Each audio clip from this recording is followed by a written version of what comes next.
Hello? Can you hear? Okay. Can you hear me? I'm running the show, just to be clear. So, Paul, no, just kidding. You're good at giving deference. So, I'm Andrea with the Bangs. Nice to see you all. Oh, I feel like we've moved in. That's good. Can you hear me? Is it cast? Is it okay? We're good. Okay. So, my talk. I need my hands. I'm a hand talker. So my it's not a talk. It'll be a conversation between Paul and me. But I want to start by maybe some of you haven't seen my channel. My YouTube channel is called Andrea with the Bangs, and my podcast is called She Wonders Why, because I'm a very curious person, and it also was vague enough that I could talk about whatever I want. So lately, though, I've been wanting to explore femininity and masculinity as found in stories. I see story and narrative both in the ancient forms and modern forms in, like, say, film or television, as our way that we can focus on understanding the feminine and the masculine. And so our conversation today will be centered on femininity and masculinity and how to understand that in a world where these roles are becoming blurred. And so, Paul, you said something about the wind and how we can't see it, but we can see it move the leaves. I felt like that about understanding what it is to participate in the feminine or in the divine feminine, and I wouldn't have known, hey, there's a meaning crisis and roles as well are not clear. I wouldn't have known that 4 or 5 years ago. I wouldn't have known to say that exactly, but I could feel it. And we all have our own personal stories. I personally grew up without a father. My father passed away when I was just a year old. So I thought it was that. Like, I'm missing something foundational, so it must be that I don't know how to handle or be this, embody this, like womanhood or femininity in a way that I understand. It must have been because of my own personal story. But I think it's bigger. And so, Paul, I guess I want to know why would you say understanding who you are within the feminine or who you are within the masculine, why is that foundational? Why is it so important?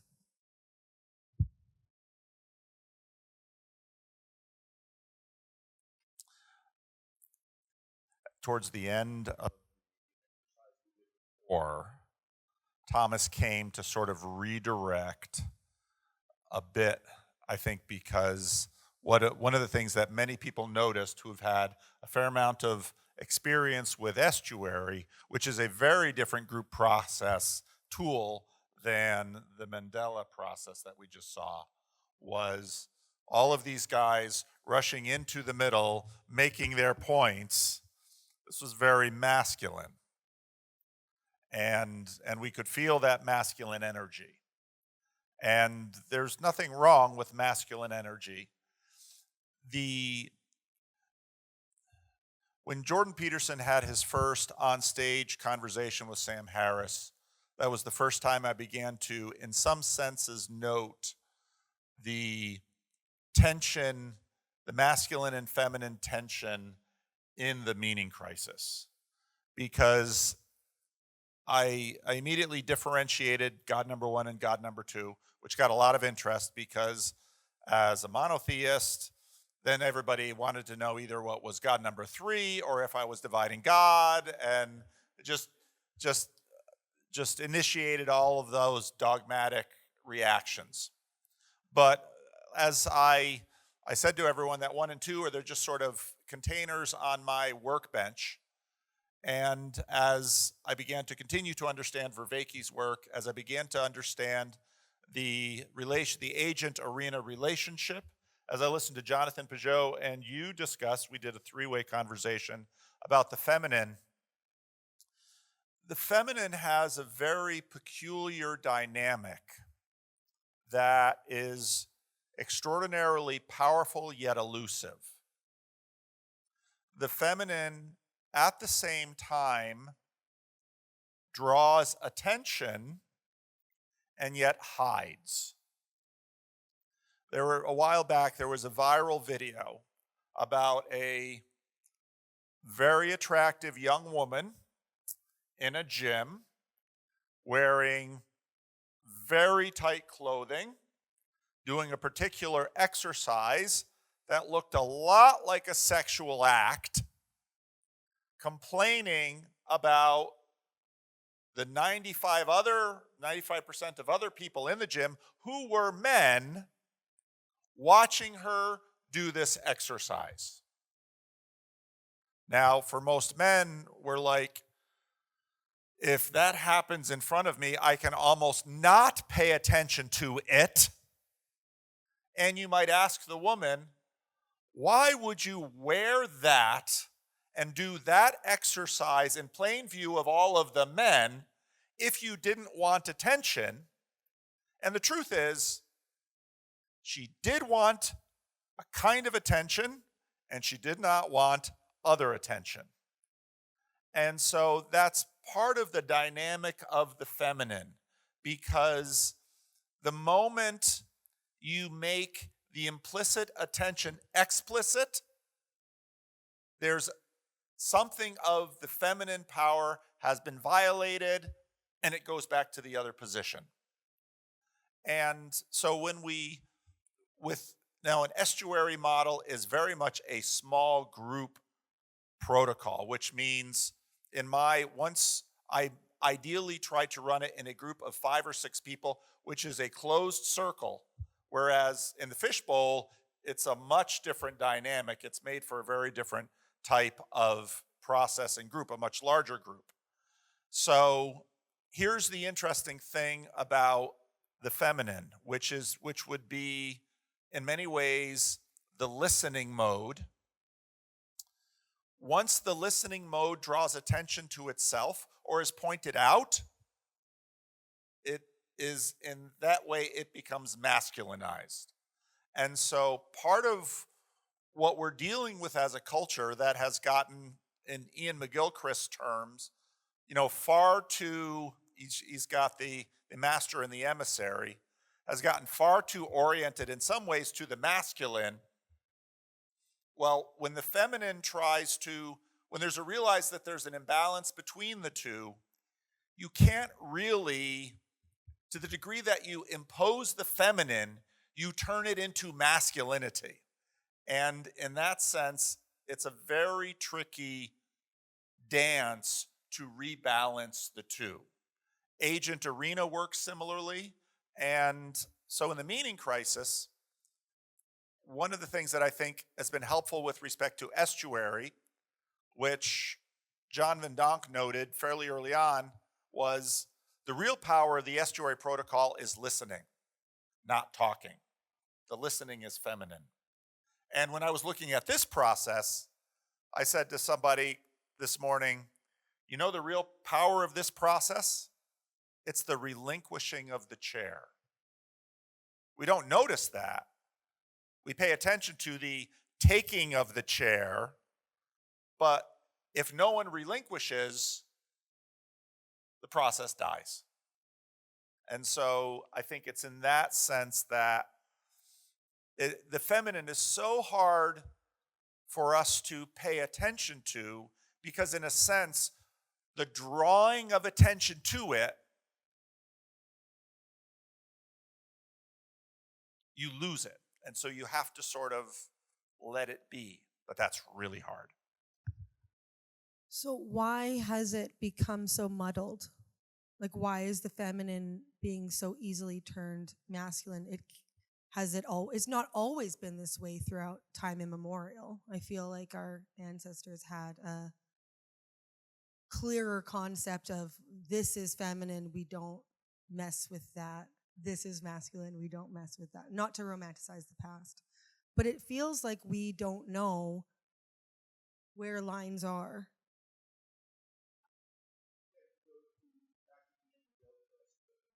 Yeah.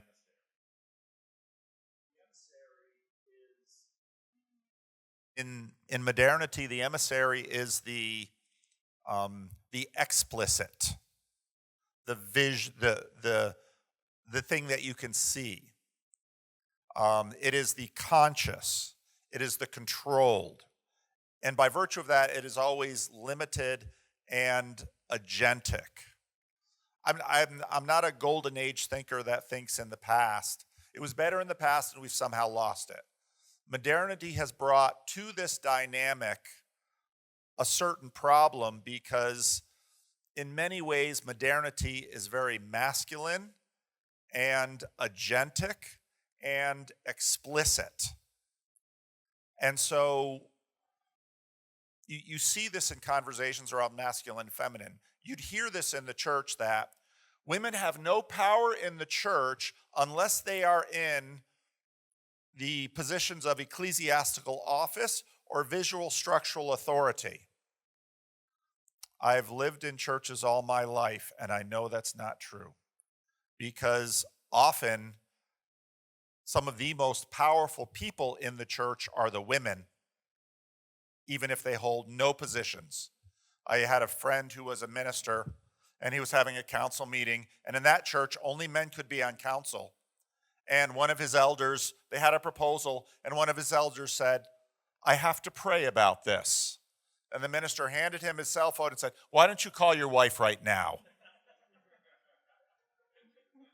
Because he knew, and this is the dynamic between the arenic, which tends to be feminine, and the agentic, which tends to be masculine,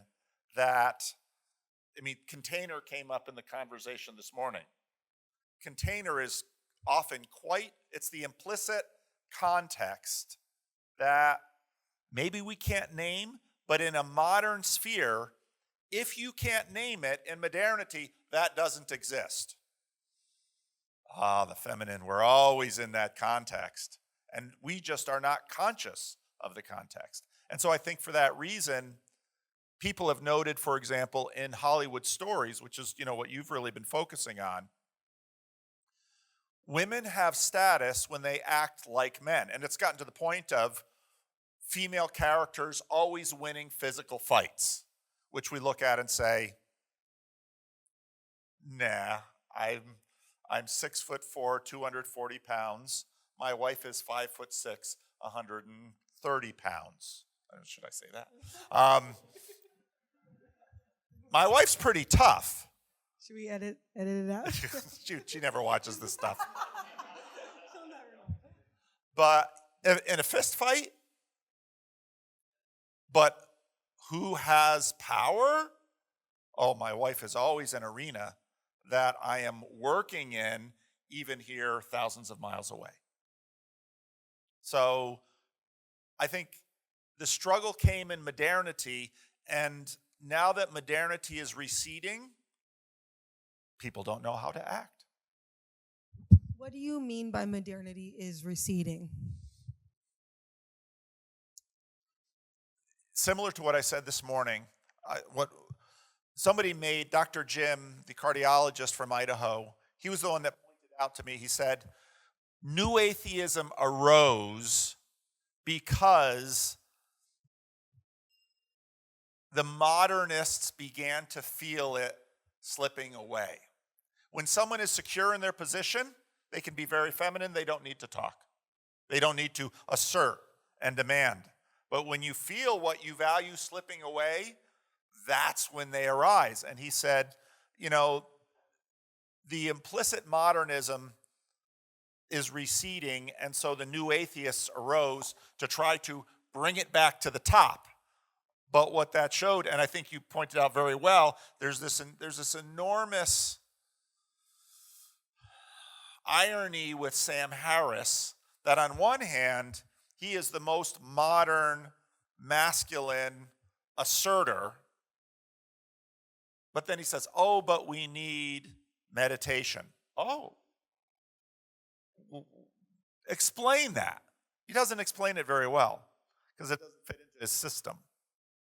But modernity has been, we probably as a culture reached peak modernity in the 20th century. It began to recede probably in the First World War. But these things take a long time and they're very uneven.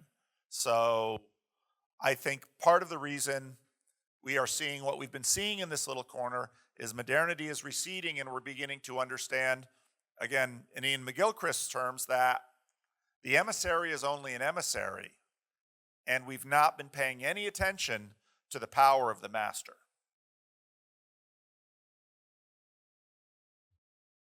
So if we've been, okay, to use the Ian McGilchrist example, if we've been paying mostly attention to and acting out of the emissary, it seems like on the one side, women are being told, you can be a mom, you can have a career, you can be whatever you want, you can have it all. We're being told we can do this. Men are being told, you can't do this, you can't do this, you can't do this. So from what you're saying, it sounds almost like why aren't we super well practiced at the masculine? And then why isn't it like the women being told, oh, we don't know what to do with you? It seems like it should be flipped, but it's not. Are you following me? Yeah. So is there a question in there? Women. Why is it that way then? Why isn't it split? Women have been saying we don't have any power, and they've gotten men to a degree to say, okay, dynamic like that, you understand who has the power. I forget who it was having the conversation, but someone said, women always control the cultural narrative. And you could say, well, how can you say that? Because the men are the ones in all of the explicit positions. Yeah. But who really controls the marionette? The person on the stage or the person holding the strings? And it's an extremely capable power move to say, I'm not holding any strings. Okay, so when no, I'm not disagreeing. No, I agree. No, what the thing that I find when I realized when I was given the words, these are all things I've seen, but I didn't know the words to explain. When I was given the explanation of well, we all want to be the hero. We want to be the Luke Skywalkers instead of the Princess Leias. I actually think Princess Leia had a lot of agency, by the way, just to be clear. And they were the same age, right? And she was always way more, whatever. Sorry. I just recently watched Star Wars with my boys, and it was nice. Anyway, but when I was given understood this role of I want to be the superhero, women wanting to have that active role in the hero's journey rather than the more passive role of being the damsel in distress. When I understood, oh, this is what's being asked. Like, oh, we want to be the ones who save rather than being saved. We don't want to be saved. We want to be the one doing the saving. That's what my interpretation of this is. Who says that having physical strength and vanquishing the dragon physically, who says that's better? What if you used other things to, I don't know, like feminine wiles are a thing.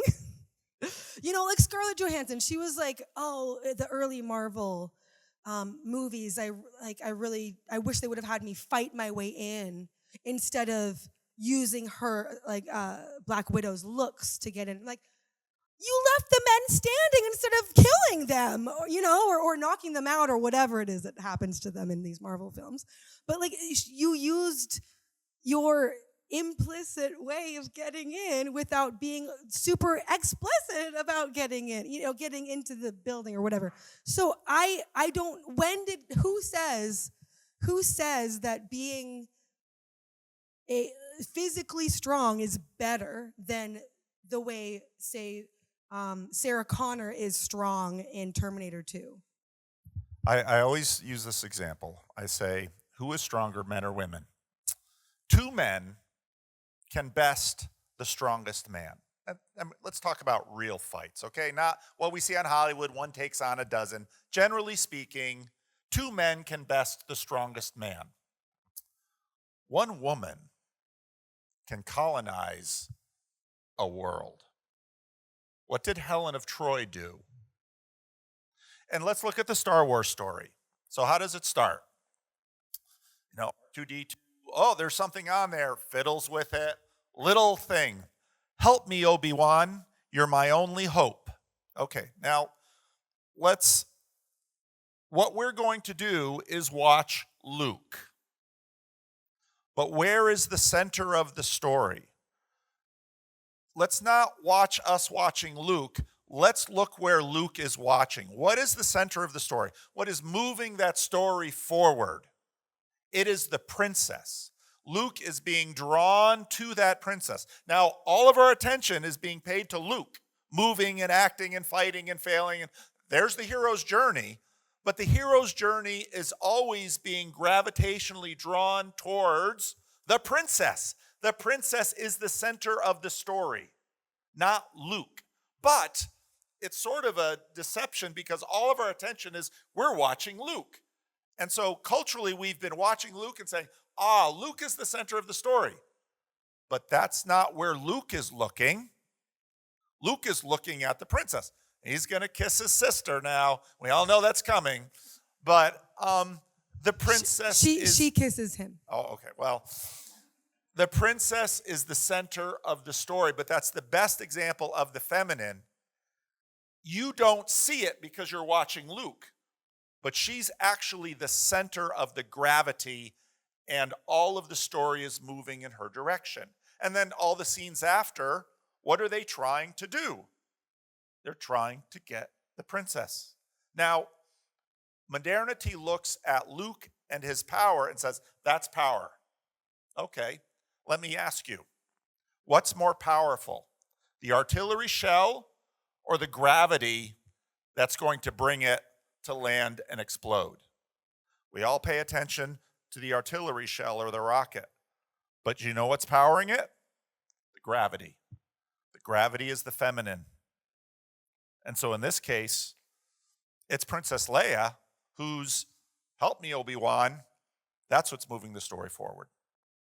But we don't see it, which is why it works. So why don't we see her importance? Like, why do women, look, it feels to me like we've been sold a narrative that you want to be Luke. You want to be the hero, men and women. But women, it's new. So you should also want to be the hero too. You should not want to be saved. That's weak. It's looked at as weak to be needing to be saved.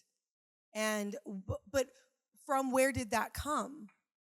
Obi-Wan Kenobi? The Garden of Eden. That's the basic narrative. Now, again, you're talking to a Calvinist. And what that means is, as human beings, we cannot secure ourselves. We cannot save ourselves. We can't. One virus can wipe us out. One cell that decides it doesn't want to play with the rest of the cells and becomes cancer, puts the entire organism, we can't save ourselves. And, well, we want to be self-sufficient. Oh, do you mean we want to be God? Yeah, we do want to be God. Can we? No. And so the interesting dynamic between the masculine and the feminine is the feminine actually has the power and has always had the power, but here's an interesting reality about feminine power. It isn't wielded like masculine power. It isn't as agentic as masculine power. It is more received. So, like I said, one man, the strongest man can be bested by two or maybe three men. But the most beautiful woman can best a nation. Okay. But that power that she wields, like, so the hot girl that goes to the gym, she would like to be able to wield that power and only direct it to the one guy she wants, and in that way colonize him. That power doesn't work that way. That power just goes out and she starts colonizing a dozen men. And she's like, no, no, no, no, no. Sorry, you have received that power. And in a sense, even in your passivity, that's how you wield it. And women sort of know this. You can't make it happen, you let it happen. And that's their frustration. They wait for the suitor to propose. Do they? Do they, Paul? Well, they lose status sometimes when they don't, because in a sense they relinquish the feminine and take on the masculine. But men have feminine and masculine, women have masculine and feminine. We all have both. Both is within all of us. But the different modes have different powers. And so much of what's been happening is women have been really working hard to wield the masculine. That's fine. They do it well. But these things are two sides of the same coin. If you're wielding one, you're losing the other. And as a culture, what we have lost is the recognition. But again, recognition is very tricky because recognition is making the implicit explicit. And therefore, you're already crossing the border into the masculine, and you're already crossing the border. The reason you want to make it explicit is so you can wield it. And once you're wielding it, you're bringing in those limitations right away. And so there's no escaping these dynamics. When you say bringing in those limitations, can you go over that again? I'm trying to piece it, but I've lost that little bit that you... Did you lose it If too? Princess Leia, well, and she does this to a degree in the story, but why do we love the woman that is effortlessly that is effortlessly beautiful and attractive, humble and self-forgetful? And we pause at the woman who is beautiful and wields it. When we see the woman who is beautiful and wields it in an agentic way, she is diminished. The woman who is beautiful and lets, in a sense, the beauty work through her. And so C.S. Lewis in The Great Divorce has this great illustration of Sarah Smith. And Lewis is very much taking Dante in there. And Sarah Smith is going through, and there's this huge procession around him. There are many men and women attending her. The beasts, as Lewis says, are attending to her. And she is just the most beautiful. And he says of her kind of love, she had many children. And then Lewis says to MacDonald, didn't the parents of those children, didn't they feel threatened by the fact that she had so many children, and everyone who came, all of the children that came around her felt like they were her children? He said, no, that kind of love made them more secure with their parents too. And he said, all the men who knew her became her lovers in a sense. And Lewis says, well, didn't that make all the other wives feel threatened? And he said, no, because her kind of love made all the men who became her lovers better lovers of their own wives. And that's an example of that power.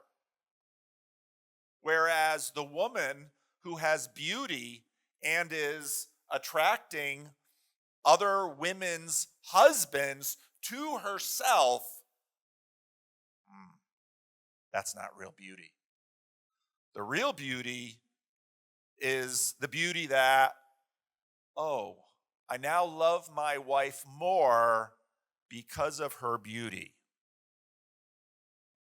And when we hear that, we almost say, that's impossible. But is it? And I think that's where, when I remember Peugeot saying, trying to talk about this is so hard to talk about because, again, once you make it explicit, it sort of goes away. And that's what's so difficult about having this conversation. Because in order to bring it into the room, we have to make it masculine, and so it hides. But yet, when it happens, it just happens. We can't wield it, but it's there. Hence my vintage fashion is helping it to be grounded and to remain. No, but I think that it makes sense regarding what you're saying about she who wields it. I think I heard a clip on the Symbolic World of Jonathan Peugeot speaking about the evil queen with her mirror, who's the fairest, and then Snow White being like, you don't know you're beautiful. Like, she doesn't know she's beautiful. Like, and that there is a power that surpasses that of her stepmother, who actually, in the original, like the original fairy tale, it was her biological mother. It wasn't a stepmother. They added the stepmother in later iterations to make it slightly more palatable, but it was her actual mother in the original, which really is quite telling. But it is something that, like, we are told, again, you can have it all. Like, you can have the looks, and you can have the career, you can have, and it will be of no detriment to yourself. And it does seem like it is a detriment. I didn't have a question in there, but I think I didn't know that about the original, but it makes absolutely perfect sense. So, what does it mean to be a human being? I would say, to be a human being, we are created to be the conduits of God. God, we are image bearers of God. God flows into the world through us. He also, holy, holy, holy, Isaiah chapter 6, Isaiah goes to the temple, holy, holy, holy. God is different. You can make no image of me. The whole earth is full of his glory. Okay, so we're not the only conduits of God to the world, but that's how we are made. And I remember Catherine from Thunder Bay talking about this process by which the mother, first of all, the evil queen looks in a mirror. There's a tell. Because the beautiful girl who looks in the mirror all the time is not as beautiful as the beautiful girl who knows nothing of her beauty because she never looks in a mirror. And so But wait, why? I don't know, but that seems to be exactly the way it is. The woman who is unself-consciously beautiful is more beautiful than the woman who is self-consciously beautiful. Because the self-consciously beautiful is looking to take this and wield it according to her own designs. And the good mother, this is the humble, selfless part. The good mother glories in the fact that her daughter is more beautiful than she is. The good mother is not threatened by her beautiful daughter. What's happening between the mother and the daughter there is that the mother is threatened by the beauty of the daughter. And instead, the mother should be, I want my daughter to be more beautiful than myself. And every good parent should say, I want my children to be smarter, more moral, more successful. I want my children to be greater than me. And that's actually the glory of the parent, to relinquish their power to the child. That's what good parenting is. And so the mother should not be looking in the mirror, anxious for her own grasp on power, but be looking at the daughter who isn't looking in a mirror and saying, do you want to know who the fairest of them all is? It's my daughter. Look at her. And the daughter doesn't even know how beautiful she is. I look at this now with Cassidy and Ferdy and their baby girl. Because in many ways, what the parent does is say, look at my child. Isn't she glorious? Don't look at me. Look at my child. And I think that's how, when that happens, glory is a funny thing. Think about two chefs. Both of them do amazing, two bakers baking cakes. They both bake amazing cakes. One baker comes in with his cake and says, here's my cake, try it. And he puts it out. And so you pick up the plate and you start eating. And the baker is watching you. How is it? How is it? Isn't it great? Isn't it good? That baker diminishes the glory of the cake. The other baker comes in, puts the cake on the table, slices it, sets the table and says, enjoy, and then recedes and watches.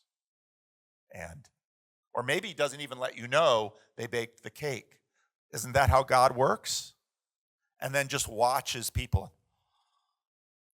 The baker who is conscious about their attachment to the cake diminishes the glory of the cake. The baker who sets out the cake and lets the cake be the glory is multiplied. And it's the same thing with beauty. And I think that's the feminine. The feminine is the baker who sets the cake on the table and just enjoys the glory they have brought into the room. Okay, so that brings me to ask how, from my wanderings over the past few years, I've come to the conclusion that it's story and narrative that helps to bring us to the grounding of what does it mean to be masculine, what does it mean to be feminine, what, like, in a healthy way. So I sort of just answered my own question. But what do you see that as the way to ground ourselves in these roles? Or, of course there are other ways, but how do you see us as a society moving forward, finding the masculine, finding the feminine, participating within it? How do we do that well? I think stories transmit and propagate. Part of the irony of this has been, and part of the irony of, let's say, the Peugeot brothers ministry has been, if you have to explain a story, something has been lost and diminished. Now, fortunately, many stories are powerful enough that an explanation of the story, if you begin to realize that that exclamation has not exhausted the story, then you know the story is yet more powerful than the explanation. As remedial effort, we have tried to explain the story. As remedial effort, we are trying to explicate the dynamics between masculine and feminine here. But we will not exhaust it, and that's good. The best kinds of stories lead us to know in the other three P's, lead us into knowledge, in Spanish, conocer, rather than just saber, They lead us to know in ways that are deeper than we can explain. And so in that sense, stories are great transmitters, because little girls might watch Star Wars and say, I want to be Princess Leia. Do they know why? No. They just know that's what I want to be. Oh, so you want to be the center of the story. People say, no, Luke is the center of the story. No, it's Leia. And the little girls might know that intuitively, because they know that Luke is actually chasing. She's the one. So stories have that built into them. And so that's why I think, on one hand, and I think Jonathan's pivot from doing all videos explaining stories, this is how symbolism works, to getting into, here's the story. It's sort of like the baker, here's the cake. That kind of feminine energy requires a deep trust, in my opinion, in God. The masculine says, I need to make it happen. The feminine says, I'm going to let it happen. Will it happen? I don't know. It may happen. It may not happen. But I'm going to let it happen. Instead of, here's the story. Here's what the story is about. It's like explaining a joke. And if the explanation exhausts what it seeks to explain, it's spent. So we've talked quite a bit about the feminine, which I'm sure all of you here can very much appreciate being the lovely men that you are. But so we've talked about, well, I mean, a lot has changed for women in modernity and in this sort of post-modernity, as you were saying. But so I actually do have a picture of what, because that's what I focused on. I have a good picture of what it does mean to be feminine and to participate. Again, part of it is, well, it's not talking about it. It's joining the knitting club on Discord, which I broke into tears about a couple of nights ago when I was talking about it. I'm glad I got that out of my system.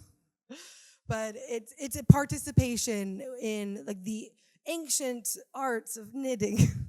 But it was, and it touched something deep within me, and it was beyond what it was, and such things. But I mean, I have 3 sons, so this is within my interests as well, and within society's interests, but I have a selfish personal interest of wanting my sons to know where they're going and what to embody as they go forward. And so what are men to do? You've given a good explanation of how the feminine works. It's relinquishing control and allowing things to happen. But for men, like taking up, well, dare I say, taking up their cross. like what do they do? What's their direction? What's their path? I think actually men have been doing what they've always done. Women say, part of the reason women have been in the marketplace, a big part of the reason women, let's say in America, after the 1970s, started getting into paying careers was when divorce rates began to climb. Many women realized, I can't trust men. If they divorce me, some of those divorces were initiated by women, but if the man divorces me, I don't have a career. And so many women and fathers said to their daughters, at least get a degree so that if the marriage fails, you have something to fall back on. Now, this is, of course, after things like dowries and bride prices, which had been practices in the older world where if the marriage fails, that big lump of money, she gets that because she's going to need that. And so there are all these adaptations. And so in many ways, men have been doing what they've always done, and the women said, I need a job. Okay. Men have been continuing, just as Ephesians 5, men have been continuing to lay down their lives for the women. And it was a woman who made this point to me. Actually, it's behind the paywall. I remember now, it was Laura who made the point, and it's so funny because every time Laura and I do a conversation, Laura's like, we can't post this out on the open internet. So you're being very feminine about this. You're staying hidden.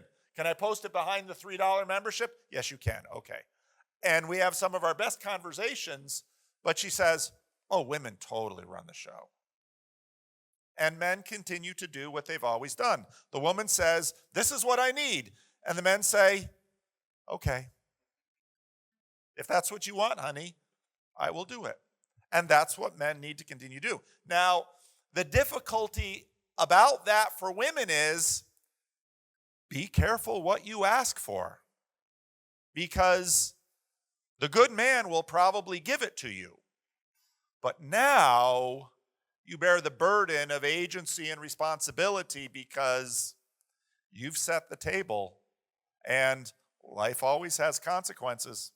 So I think good men continue to try to do what they've always done, which is serve the women in their lives. Fathers serve their daughters. Husbands serve their wives. That's what Ephesians 5 says.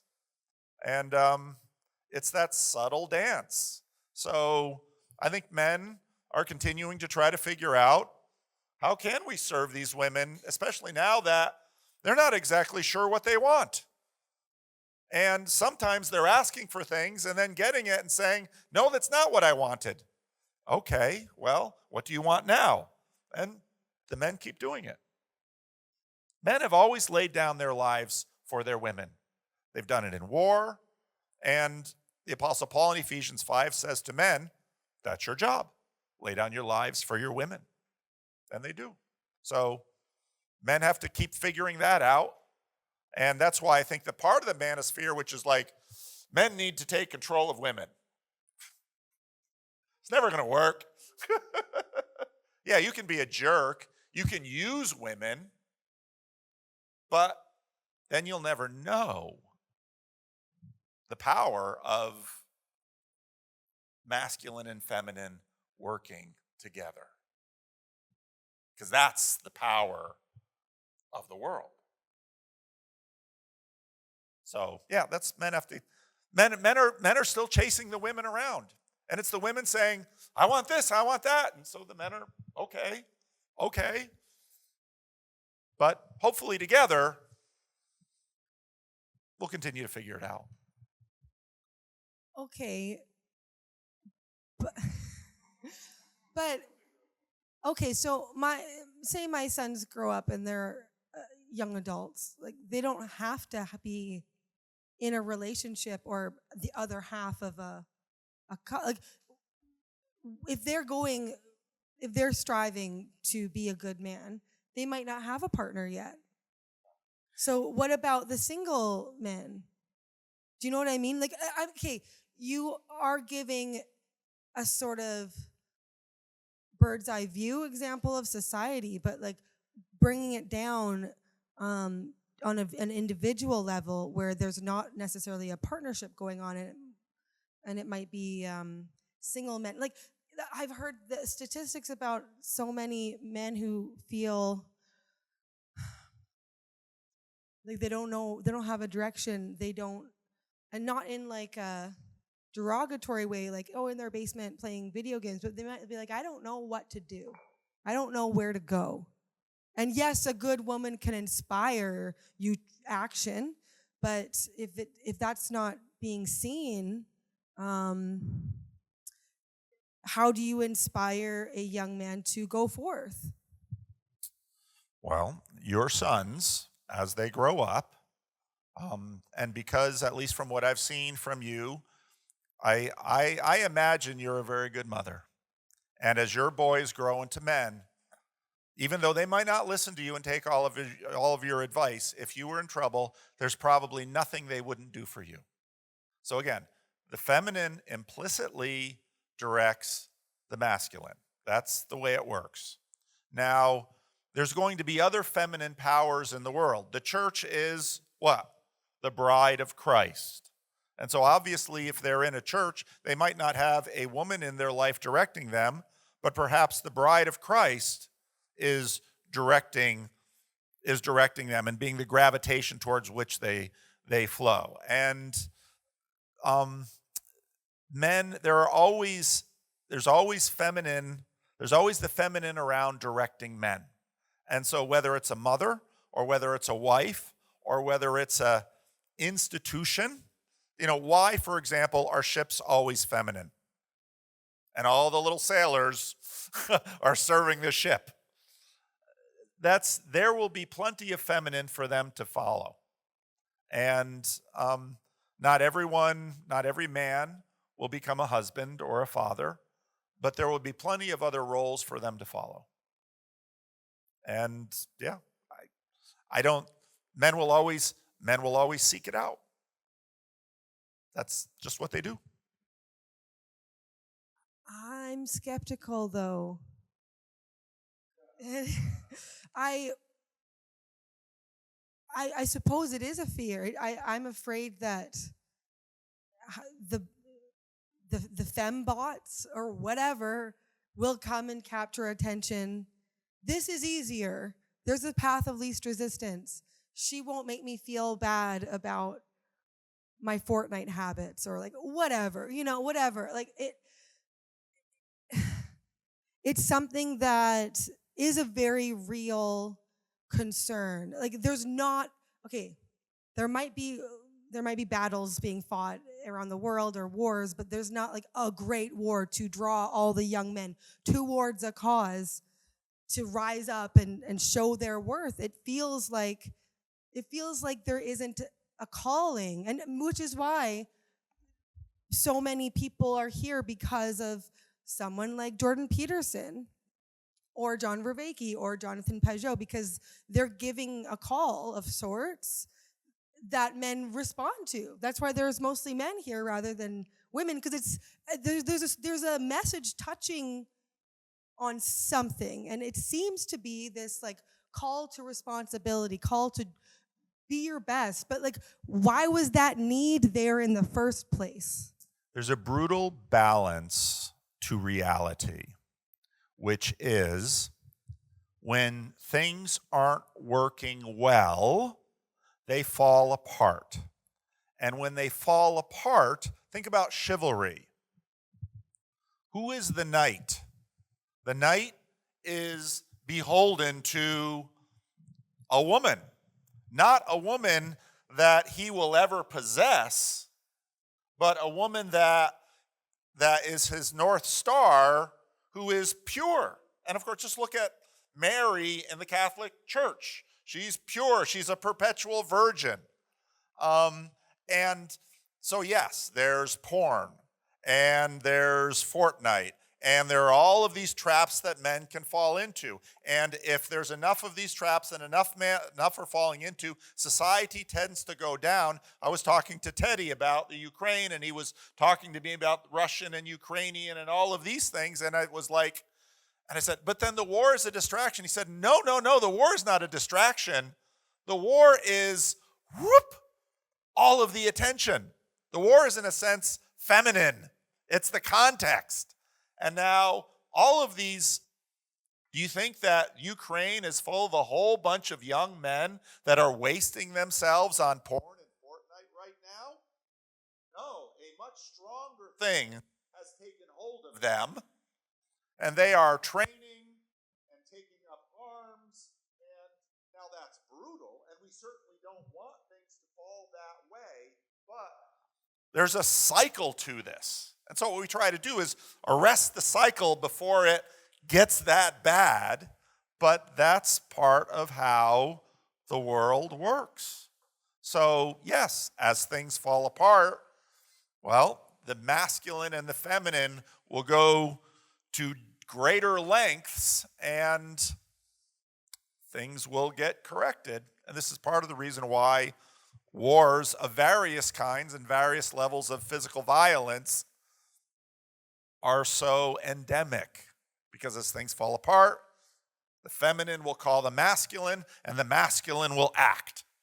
Now, hopefully, the feminine is directing in a good way, and the masculine is acting in a good way. But again, think of chivalry in the knight. The female is unobtainable, which means the masculine has infinite potential towards her. And if that is functioning properly, balance can be restored. Is it the force? Is that? No, Okay. because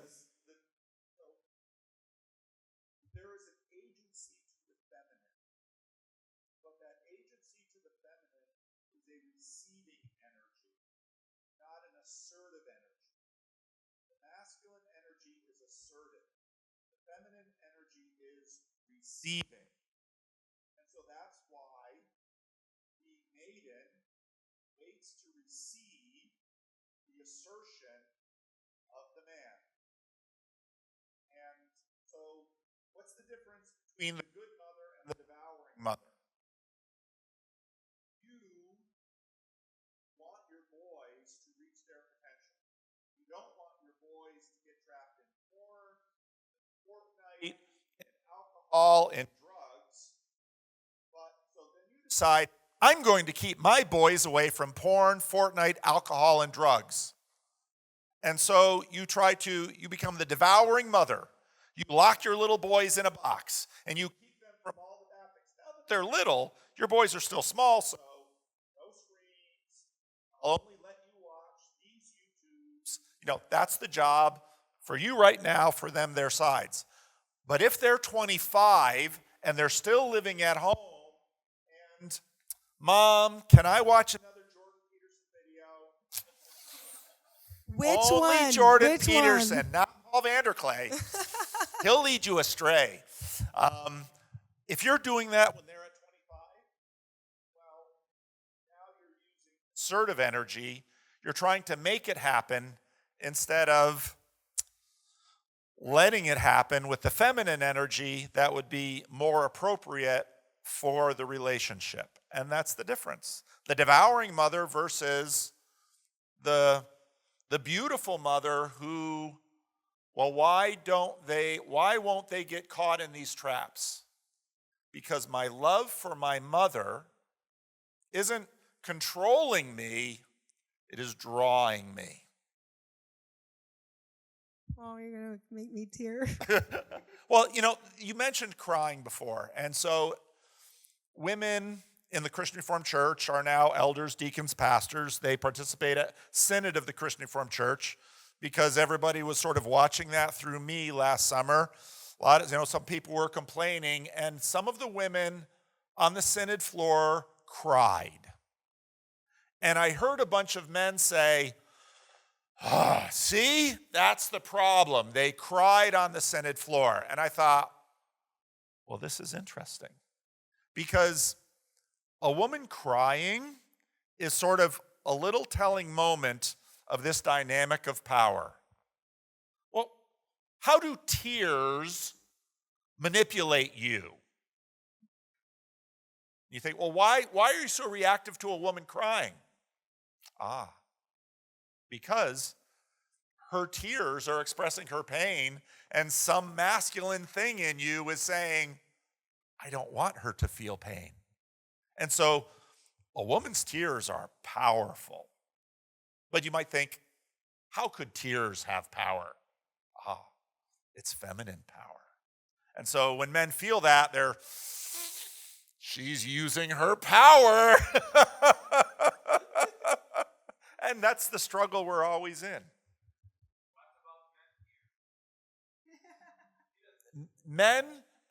When men cry, they are using feminine energy and feminine power. And so for many women, when women see men cry, men want to save the women. When women see men cry, women think, I can trust them. So I had a guy who was an older guy who had taught a lot of children and said, boys and girls in school are different. Girls come to school and look at the teacher and say, can I trust the teacher? Boys come to school to look at the teacher and say, is the teacher competent? When women are looking for men, what are they looking for? Can I trust him? Watch The Golden Bachelor now. Look at this guy. He listens. He loved his wife. He cries. These women look at him and say, oh, I can trust him. Oh, that's attractive. But there's some feminine energy in there.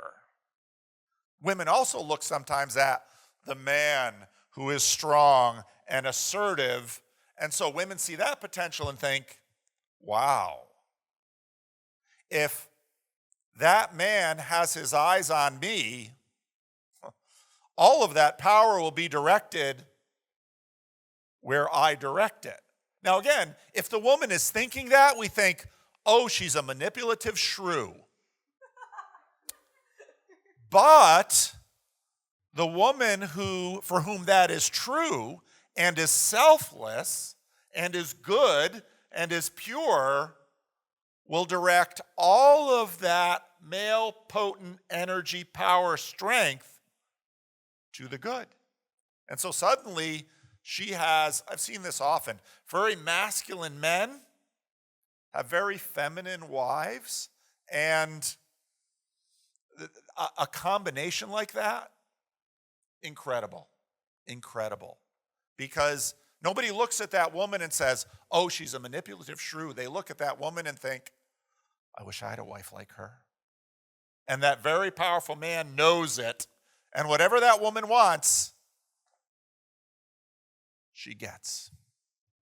So I have a story it's not even a story, but it's an adage, not even an adage. No, it's just a situation in my life where when my husband and I became engaged, and actually and years into our marriage, my friends would always say, "You're so lucky to have your fiance. You're so lucky to have your husband." I'm like, "He's lucky to have me."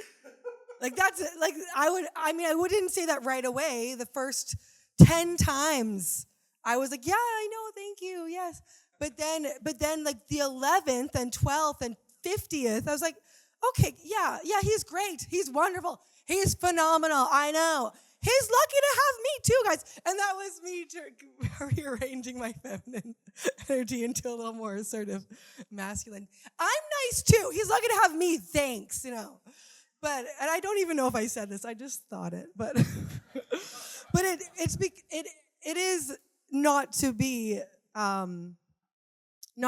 downplayed how blessed I am to have a really wonderful husband. But to the point about the tears thing, there's a George MacDonald's story called The Light Princess. I don't know if any of you have heard it. I would recommend it. So I had to read it for a children's literature class, but it's been, I think, 20 years since I've read it. But I still remember the moral. And so she doesn't have gravity. So she's light, but she's also takes everything lightly. So she can never be serious. And it isn't until, super symbolic, there's like a snake that's like sucking up at the bottom of a lake, that's whatever. But it isn't until the prince figure is near death and he's sacrificing himself to the snake or something like this in order to save her. And she can't take it seriously. She's making jokes the whole time. But it isn't until she cries and has tears that she finally finds her gravity. And grave. It's again, these double meanings is these puns. He's doing dad jokes. but she finds her gravity, and she's no longer floating, and she's able to be serious. And So, I mean, I guess I'm just saying George MacDonald really understood the power of tears as well. I think that we're supposed to wrap up now, but I mean, I think this was a... Cassidy nods her head. And Yeah. But this was really wonderful. Thank you for sharing your wisdom, Paul, and sharing about the feminine and the masculine. And thank you for listening and putting yourselves into a passive role to receive. So this was wonderful. Thank you very much.